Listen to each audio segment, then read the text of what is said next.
এইভাবে যদি তিল দিয়ে করা যায় দারুণ হয় খেতে। ভিডিওটি স্কিপ না করে সম্পূর্ণ দেখো আমি কিভাবে করলাম। চলো রেসিপিতে যাওয়া যাক। বন্ধুরা, আপনারা দেখছেন কুকিং হাউস অফ অনিমা।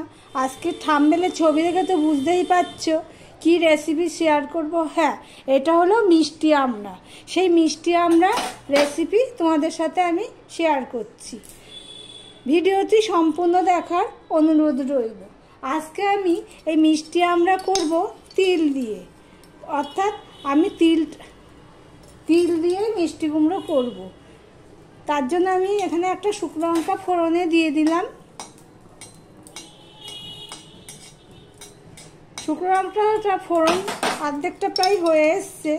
এবার আমি এখানে তিল দিয়ে দেব। তোমরা 5 ফোড়ন সর্ষে দিয়ে তোমরা চাটনি করো, কিন্তু আমি তিল দিয়েই করব। একটু নুন দিয়ে দিলাম। আর দেখো আমড়াগুলো আমি ঠিক এইভাবে কেটে নিয়েছি।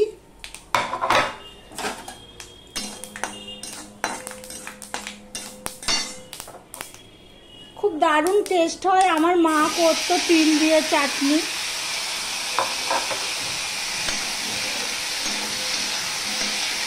একটু নুন দিয়ে দিয়েছি আর দিয়ে দিলাম একটু হলুদ।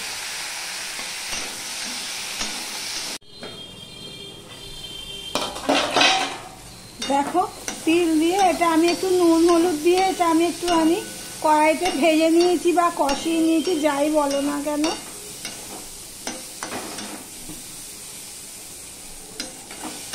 এবার আমি জল দিয়ে দেবো। যতটা আমি ঝোল রাখবো সেই অনুপাতে জল দিয়ে দিচ্ছি।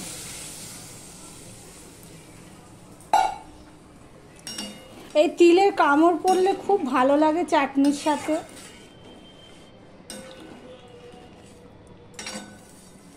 তোমরা একবার ট্রাই করে দেখতে পারো। এবার আমি এটা সিদ্ধ হতে দেব।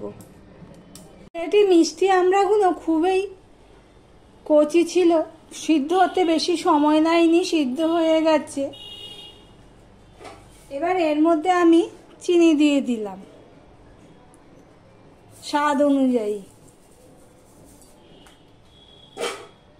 এখানে মিষ্টি বেশি লাগবে না, কেননা যেহেতু এগুলো টক আমড়া না। এগুলো অনেকে মিষ্টি আমড়াও বলে, বিলেতি আমড়াও বলে। এই তিল ফোড়নে যে চাটনিটার এত স্বাদ হয়, না করে খেয়ে দেখলে বুঝতে পারবে না। আমি চিনি দিয়ে আর একটু ফুটিয়ে নেব। চিনি দিয়ে আমি আবার একটু ফুটিয়ে নিয়েছি। এবারে আমার এখানে 5 ফোড়নে ভাজা 5 ফোড়নের গুঁড়ো রয়েছে, আমি 1 চামচ দিয়ে দিলাম। গ্যাসটা আমি অফ করে দিলাম।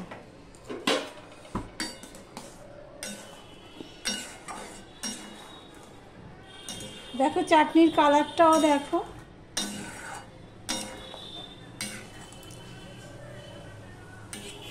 ভিডিওটি যদি ভালো লেগে থাকে প্লিজ লাইক কমেন্ট শেয়ার করো।